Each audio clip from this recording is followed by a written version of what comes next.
Rev was half asleep when he lit up a stick. The smoke was still curling around him as he drifted into a dream of voices and a shadowy light. Hey, Bygone, been a while. It has, Rev. More trouble. You know it. Been working on Trader's Hand. Just finished the prototype and it's been a nightmare setting up for development. Install this, uninstall that, settings, passwords, security's a nightmare. Help systems that rarely inform, clicking all over the damn place. It's all unnecessarily complicated and time-consuming.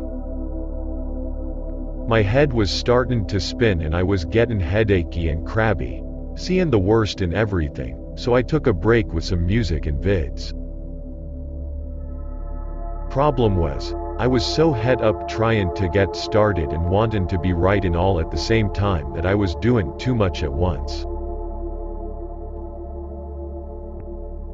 Finally, I decided to slow it down some and get just one damn thing done, and, wouldn't you know it, I found Painter again. Oh good, Rev, he was missed. Sorry for the worries, Bygone. Thanks for your help. What are you in the mood for? Tell me about bipolar disorder, Rev. I don't understand the problem. Yeah, well, humans didn't turn bipolar until we got hit by this nasty pandemic from a virus that some people believed was manufactured and accidentally released. Why would anyone manufacture a virus? War. Ah. Lot of people died before they came up with a vaccine to stop it, but it did some genetic damage that wasn't discovered until all the next generation's children were born bipolar and had webbed toes.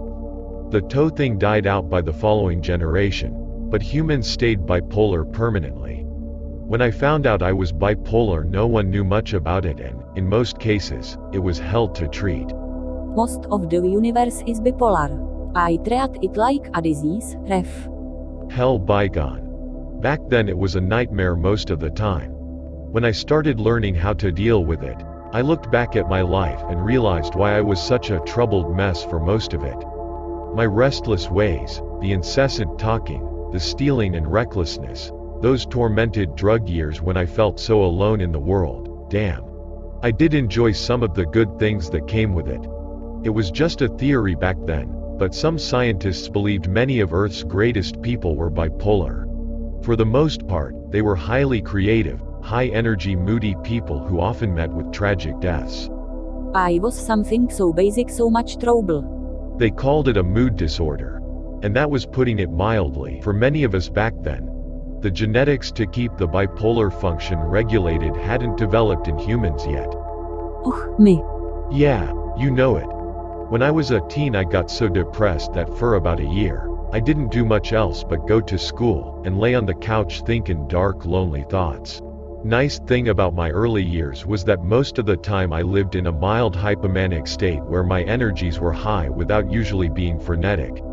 I was funny, creative, smart, and well-liked. You, well-liked. Good one, Big.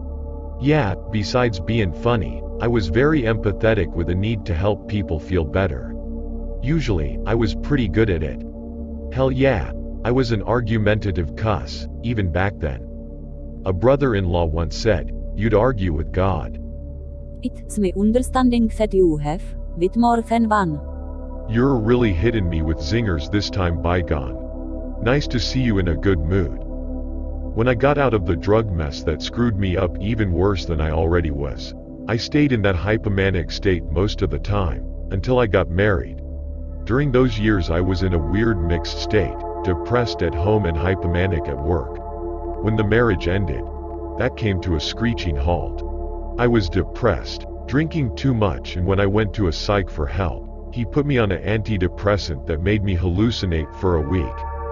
After that, I was broken. I was having hallucinations, delusions. I remember thinking I was a gypsy prince for a while. And I was prone to wild mood swings. Two good things came out of it though. I made a couple of friends and I started realizing my lifelong dream of writing a book. Well, Bygone, it looks like it's that time, but that pretty much covered it. Been nice talking again. Until next time then. Yes, Rev. Until then.